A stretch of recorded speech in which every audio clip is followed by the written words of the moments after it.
That light which was once dim is beaming bright.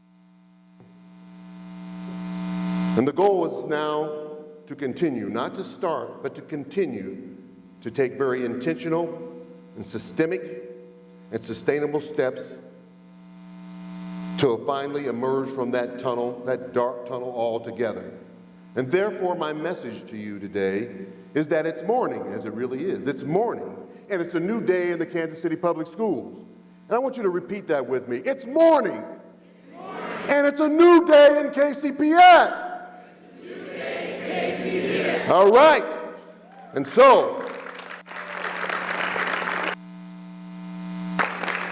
as you know, any successful organization must know where it's been and where it's going. And with that, I've established what we call SMART goals in education. They're SMART because they fit with the acronym. They are specific, they are measurable, attainable, they are relevant, and they're on a strict timeline for delivery of outcomes. And the SMART goals for this year map up very well with the MSEP-5 standards for accreditation. Certainly that, we've got to embed that, but they go well beyond that. So I'll be talking a bit about the area of student achievement, which is critical, and that is the #1 goal, increasing student achievement. Regardless of MSEP-5, we have to continue to build in the kinds of practices and expectations that increase student achievement by school, by class, by student.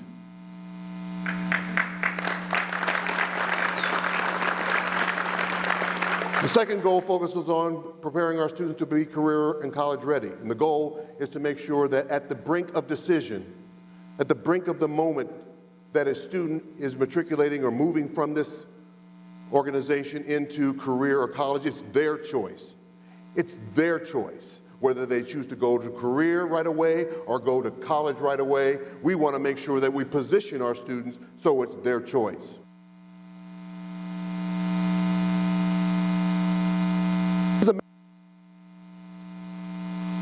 Scholars persist.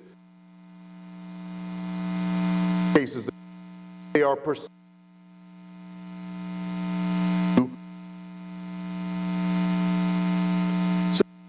Deals with students. 90% of the students, 90% of the time are better. And that is a goal that we have, and you'll hear me talk about this later in our program. Then our 5th goal deals with business and finance. We must be stable. We are stable now, and I'll talk about that later. We must continue to be stable, and we must be good stewards of your taxpayer dollars. And the 6th goal focuses primarily on parent and family engagement. This is an area that I've targeted this year for specific focus. And you'll hear me talk more about that, but it's really focused on making sure that we are inclusive, that we're more collaborative than we've been in the past with families and with parents in particular. So this year we have several new initiatives that are underway. In addition to achieving at least provisional accreditation, if not beyond. These initiatives include the following, and I'll cover them briefly. We will return to middle schools this time next year. We will turn to middle schools. And while that is an expensive endeavor, it's the important endeavor because it's best for children. So we will leave this notion of 7th and 8th graders caught up in a high school climate and not meeting their special needs. We will embark upon a facilities master plan that aligns with our strategic plan overall. And that will be an important endeavor that will involve a lot of community involvement. Will require your voice to be heard. Will require your input of time and talent. We're already underway with our one-to-one initiative, our digital learning initiative, moving our students out of the 4 walls of a classroom and moving learning, teaching and learning to a global level. Our pre-K, early learning community school, is another initiative that we have undertaken this year and will continue into the next year. And looming very large is our preparation for Common Core. That sets an international standard that we all must meet. And The infrastructure needs to be in place, and the readiness for that needs to go on now, well before it's officially launched and implemented. And so as part of being proactive, we are positioning ourselves now, even as we speak, for that. We're able to do these initiatives, middle school, facility master plan, one-to-one initiative, digital learning, pre-K early learning, Common Core readiness. We're able to do these things because we are a financially stable organization. But what does financially stable mean, Dr. Green? Oh, well, I'm glad you asked. That means we have the fiscal discipline to work within our means and our limits. That means we have clear and specific goals and priorities. That means that we have allocated resources toward those priorities, and that was we've eliminated those things that don't match up with our priorities. That means we have a strict business code of ethics under which we operate, and we adhere to that at every step of the way. So let me just talk a little bit about student achievement, being that first goal. I want to switch to that and just talk a little bit about that. You've already seen the signs of the reawakening of the Kansas City Public Schools. Your students, our students, did a great job this spring, resulting in our second consecutive year of improved student achievement. And much has been said and discussed of the Kansas City Public Schools qualifying for provisional accreditation. And frankly, it's nice to be recognized for improvement. And I'll be the first to tell you that regaining provisional accreditation will remove a lot of barriers and distractions, such as the possibility of student transfers, the repetitive media inquiries about that, and the sheer uncertainty of wondering whether the stability that we've worked so hard to establish could be destroyed in one decision. And as many of you know, my cabinet, my team, and I, we traveled to Jefferson City on 2 occasions last month, really this month. Once was to share with the commissioner and her cabinet the aggressive measures that we use to regain our accreditation through systemic and sustainable efforts. The second trip that we took was to make our pitch to the State Board of Education, strongly urging them to reclassify this district based on 2 years, not 1 year, 2 years of sustained and continuous improvement. As you know, when Governor Nixon was here just several weeks ago to award us $480,000 for our early childhood learning effort, he made a statement. He said when Kansas City Public Schools could have lowered its standards, they could have said, woe is me, and lowered their standards. Instead, they embraced at a very difficult time when the state was moving to MSIP 5, a more difficult measurement tool than existed before. They verifiable and significant progress. The path for this district is an upward arc, is what he said, and I quote. And I stand here today to tell you that no district in the state, perhaps even in the country, has exhibited the kind of turnaround the district has exhibited. No district.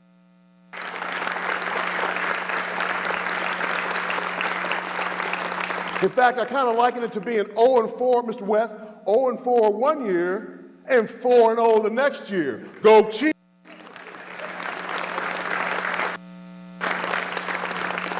I say it's a new day in the Kansas City Public Schools. It's morning, it's a new day, and we're up and awake and ready for the challenge. With no definitive answer yet, no definitive answer from the State Board, we await their decision. But in the meantime, we will continue an undaunting and relentless focus on what has brought us to this point, and that is focusing on increasing student achievement. But by regaining provisional accreditation or whatever they decide, should we be granted that, we kind of look at it as a trap door, because provisional accreditation, especially for us, is really a level of mediocrity. Today we declared that provisional accreditation is not our goal. It may be a goal, but it's not the goal for the Kansas City Public Schools. This system, our laser-like focus, is on full accreditation. And once the barriers of non-accreditation are removed, we will make definitive steps to discard the crutch of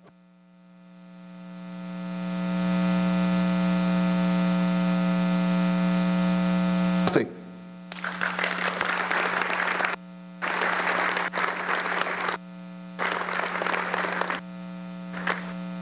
Castro once said that whatever happens in Kansas City depends on performance. We drive our decisions. That time she was referring to the State Department and how they drive their decision. It depends on performance, and whatever happens in Kansas City depends on performance. And this morning, the Kansas City Public Schools, it's apparent through our performance. So I agree with the commissioner that it is based on performance. Let's take a journey through some performance items with the Kansas City Public Schools. In 2012-13, we increased our number of accreditation standards met, according to the 140-point scale, by more than 40%. That's by more than 40%. That is unheard of. In fact, like I said, that's a state record or national record here somewhere. This school system went from 27 points, or 27%, the lowest in the state, needed for making accreditation, to 60%. It takes 50% to receive provisional accreditation. We exceeded it by 10%, and we're only, thank you. And it takes 70% to receive full accreditation. We're only 10 percentage points away from that. Some other outcomes for the Kansas City Public Schools, since it's about outcomes, right? It's about outcomes. It's about performance. So let's talk about performance. 32 of the KC Public Schools, KCPS Public Schools, of the 32, 13 individually. Now the state allows you to individually assess whether a school has reached full accreditation. 13 of our schools reached full accreditation on their own. Applause. 6 of our 32 schools reached enough to qualify for provisional accreditation. So my math, tells me that we've had that many, 19 of our schools qualify for provisional accreditation or full accreditation on their own. And then, even those that did not qualify for provisional or full accreditation, those schools made tremendous gains. And so let me just share with you, because I think it's important. I mean, we're talking about some of our schools making 40-point gains. That means meeting students where they are, meeting a student where he or she is, and then driving them forward, in some cases, some 40 points beyond where they were. Because we, as a public school, take all students and we take them where they are. We don't eliminate students. We don't discard students because they come to us with deficiencies. We take them as they are. And so that reminds me of a student, and I'll call him Marcus. That's not his name, but I'll call him Marcus. Because Marcus reminds me of me. He's, when I was nappy-head, snotty-nosed little kid, he reminds me of me at one point. And I see him. And Marcus, just understand Marcus. Marcus was in the lower part of below basic. We've got to be careful what we say to children. We've got to be careful what we say to children. We've got to be careful what we say to schools. We've got to be careful what we say to a district. But Marcus was in the lower end of below basic.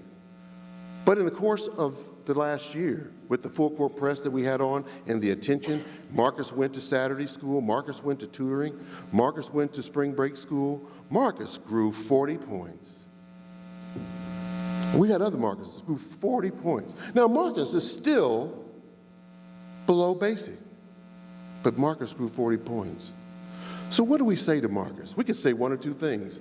And you can say something, and all of us as educators in this room know that. You can crush a child by saying the wrong thing, or you can embolden a child by saying the right thing. We can say to Marcus, hey Marcus, guess what? You improved, but you're still below basic. And what would that do to Marcus? That would crush Marcus. Or you could say to Marcus, you know what? Marcus, you're knocking on the door. You're right there at crossing over into basic. And even though you've got a long way to go, we're behind you. We're with you 100%.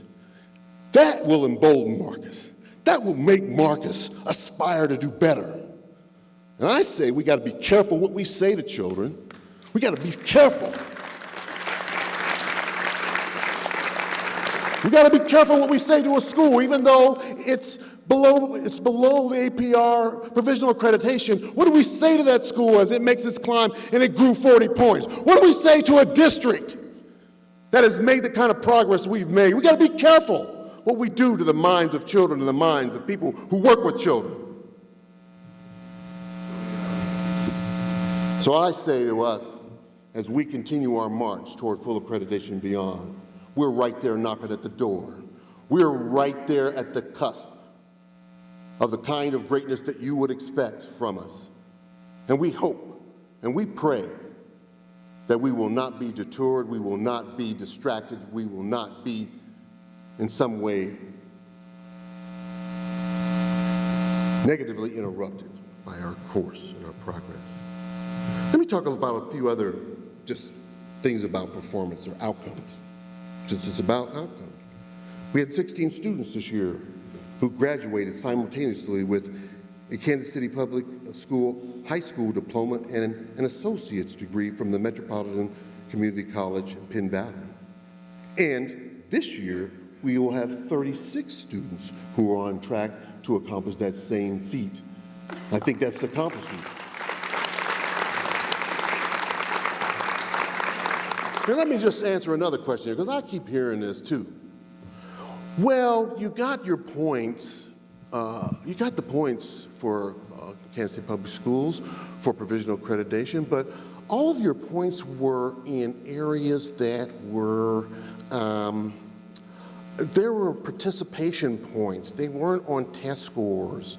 You got your points, but you got your points in areas that deal with just enrollment and not necessarily performance. That's just what I hear at various times. Let me just share with you. Of the 84 points that we got, 48% of those points are directly tied to test score performance or student achievement in AP, IB courses.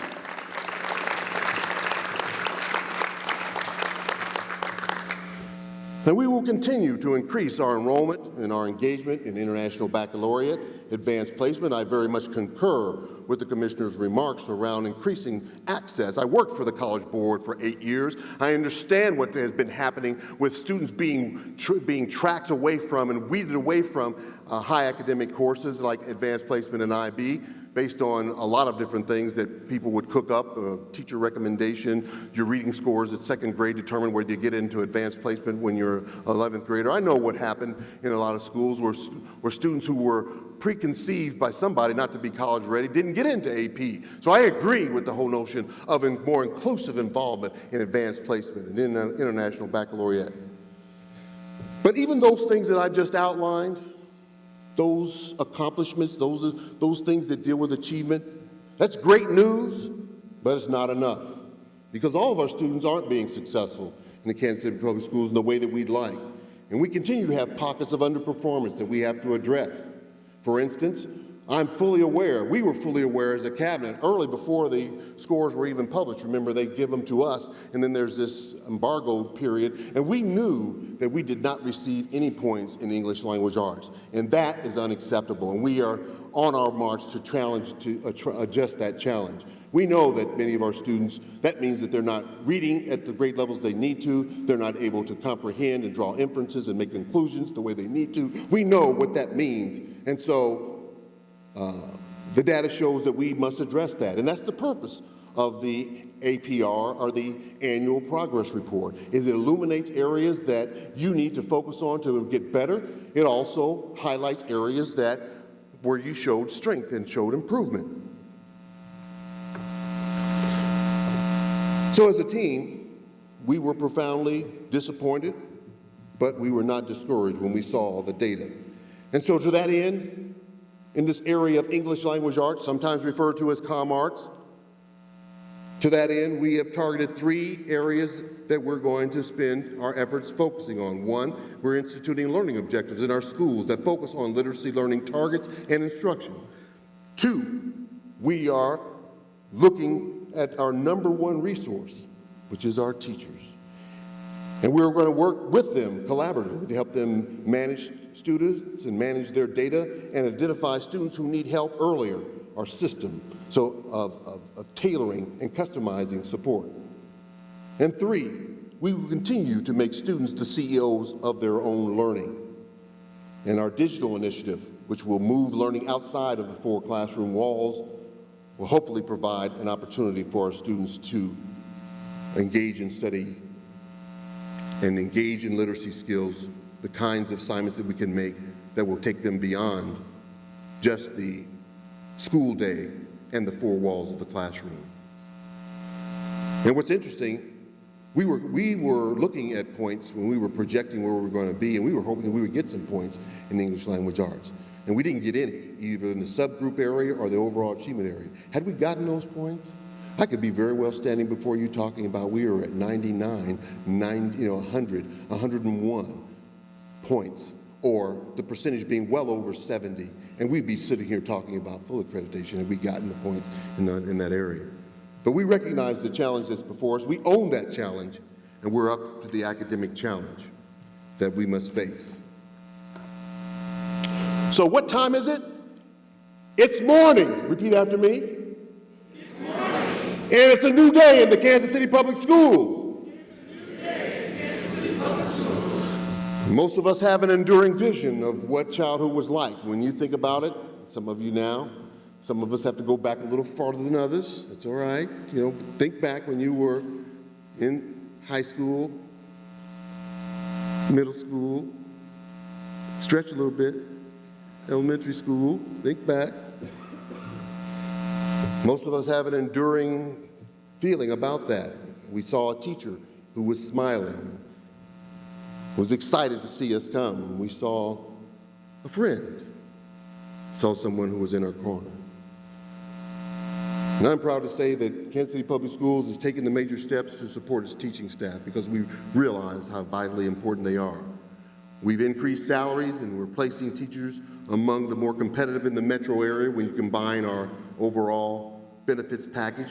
And we're partnering with Webster University, Park University, UMKC, the University of Phoenix, and others to provide avenues and pathways for teachers to continue their education. So we have the most highly qualified teachers and skilled professionals in front of our students.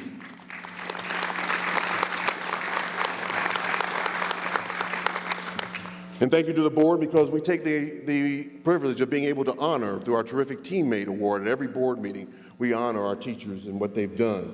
And as a former teacher myself, an English teacher for 14 years, I realize how important it is, not only just the 3 R's of reading, writing, and arithmetic, but the other 3 R's being very important, of rigor, relevance, and relationships as we engage our students, et cetera. And as I look out into the audience today, I know, is Ms. Flinders, did she make it back? Is Ms. Flinders in the audience? Is there a representative from the AFT in the audience who would raise their hand and recognize her? Let's give them a round of applause. Let's give our AFT a round of applause. And I'm proud to say that we, Ms. Flinders and I, meet monthly, sometimes more frequently than that, and we join together in recognizing the hard work and the collaboration needed to move our district forward. And let me talk a little bit about, where we are with a very, very important initiative that's near and dear to me, and that's our early childhood education initiative. Because while we're sitting here in this beautiful auditorium, isn't it nice? Why don't you give the folks who put this together? This is a brand new auditorium. This is nice. But I want you to picture this. Across this morning, as we speak, approximately 1,700 Head Start and pre-kindergarten students are expanding their minds and their skills here in the Kansas City Public Schools.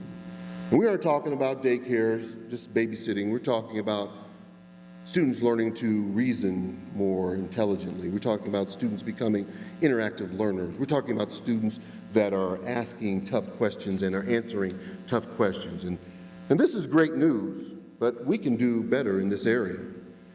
And while we're educating those 1,700,